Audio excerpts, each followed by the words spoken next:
بسم اللہ الرحمن الرحیم۔ السلام علیکم ورحمۃ اللہ وبرکاتہ۔ ہر قسم کی حمد و ثنا اللہ تبارک و تعالیٰ کی ذات کے لیے ہے، اور درود و سلام امام الانبیاء امام اعظم جناب حضرت محمد رسول اللہ صلی اللہ علیہ وسلم کی اقدس کے لیے۔ حضرات گرامی قدر، اللہ تبارک و تعالیٰ نے اپنے آخری کلام پاک میں اعلان فرما دیا، یا ایھا الناس انتم الفقراء الی اللہ، کہ اے لوگو آپ سارے کے سارے اللہ کے در کے فقیر ہو۔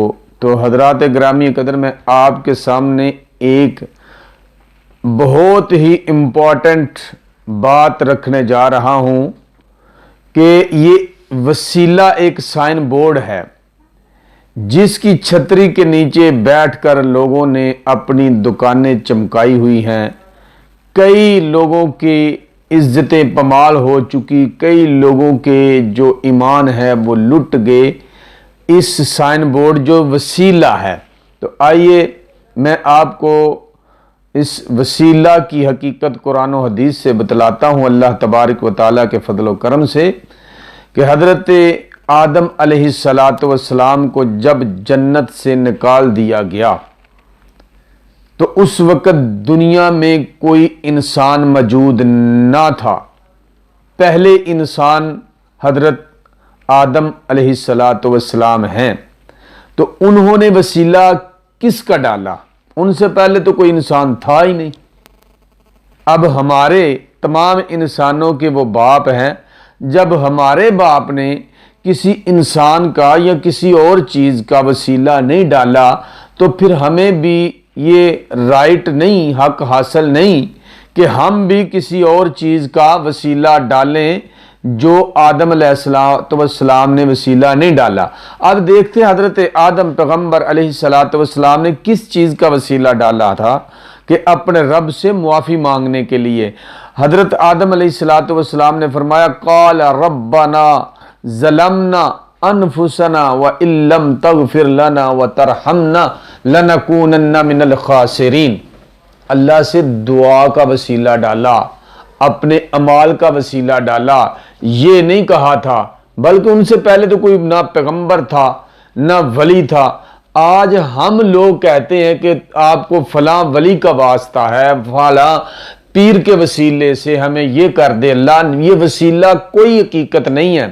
اصل وسیلہ دعا ہے، نیک عمل ہے۔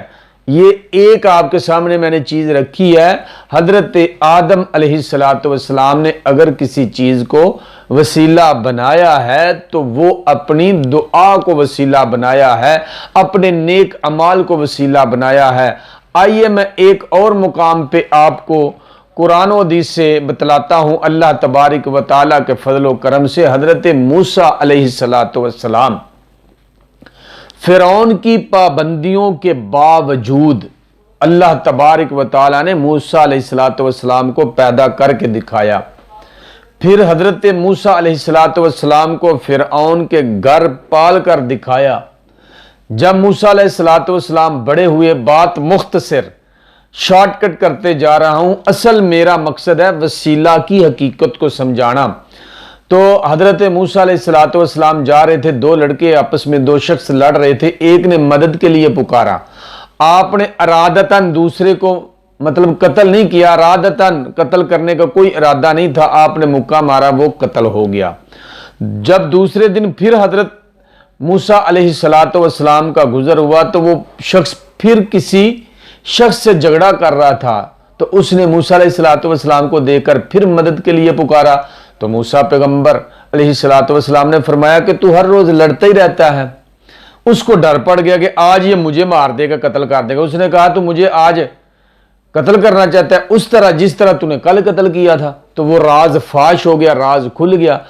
اب فرعون کے دربار میں چلا گیا۔ فرعون کے دربار میں بھی، فرعون کی حکومت میں بھی کچھ ایسے حواری موجود تھے جنہوں نے آ کے موسیٰ کو بتایا کہ آپ یہاں سے چلے جائیں مصر کی طرف۔ موسیٰ علیہ السلام اب چلے گئے مصر کی طرف، اور نہ رستے کا پتہ تھا، بھوک تھی، پیاس تھی، رستہ بھی معلوم نہیں تھا، اندھیری رات تھی، چلتے گئے بالآخر آپ ایک دن ایک مقام پہ پہنچے جہاں کنواں تھا، تو وہاں آپ کیا دیکھتے ہیں کہ لوگ اپنی بکریوں کو، اپنے جانوروں کو پانی پلا رہے ہیں، اور دو لڑکیاں ایسی ہیں جو اپنی بکریوں کو پیچھے روک روک کر رکھ رہی ہیں کہ ان کا مقصد یہ ہے کہ جب یہ لوگ مرد حضرات اپنی بکریوں کو پانی پلا کے چلے جائیں گے، تب ہم آخر پہ اپنی بکریوں کو پانی پلائیں گے۔ غیرت والی تھی تو پیچھے دور کھڑی تھی کہ ہم نے مردوں میں جا کے اپنے جانوروں کو پانی نہیں پلانا، غیرت والی تھی۔ آج ادھر بازار میں ہر جگہ مرد و زن اکٹھے چل رہے ہیں۔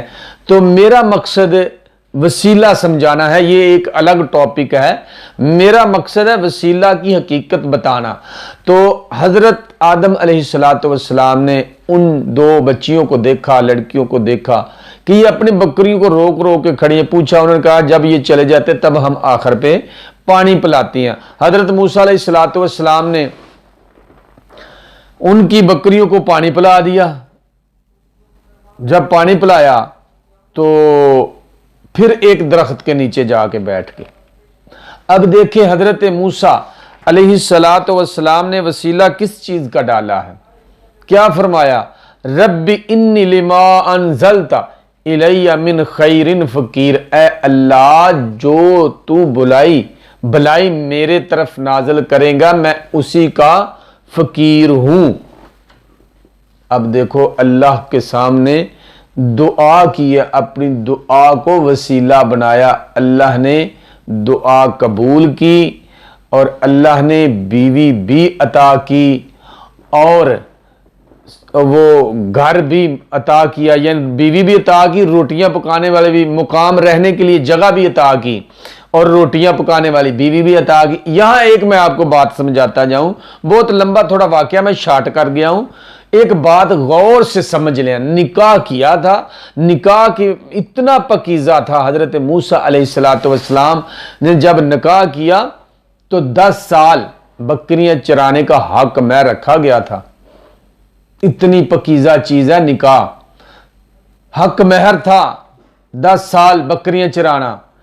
اور زنا اتنی بری چیز ہے کہ حضرت یوسف علیہ السلام نے زنا نہ کرنے کی وجہ سے 10 سال قید کاٹی تھی۔